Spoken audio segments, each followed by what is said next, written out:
राम राम मंडळी. तर मंडळी, चुलीवरचं मटण म्हटलं तर सर्वांच्या तोंडाला पाणी सुटतं ना.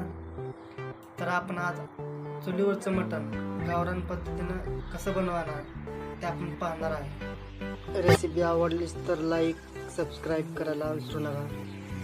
तेल,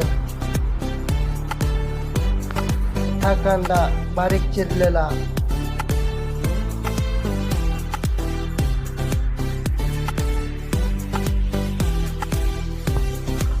कांदा नीट भाजला की मटण त्यात टाकून द्या. नंतर झाकण ठेवा. त्यात पाणी ओता. चांगलं 20 मिनिटे शिजू द्या. आपलं मटण व्यवस्थित शिजलेलं आहे. तर चला आपण भाजी करूया.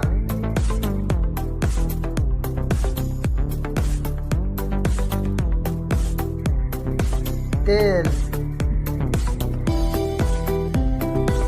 बारीक केलेलं खोबरं, अद्रक, लसूण, कांदा, कोथिंबीर पेस्ट, मटन मसाला, धना पावडर, कांदा लसूण मसाला, मिरची पावडर आणि काळं तिखट टाकून घ्या. त्यात उकडलेलं मटण टाकून द्या.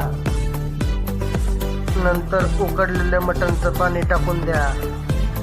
मिनिटे दणकून उकळू द्या. तर मंडळी पाहू शकता आपली एकदम व्यवस्थित भाजी झाली आहे. ही रेसिपी आवडली तर लाईक करा, शेअर करा, सबस्क्राईब करा.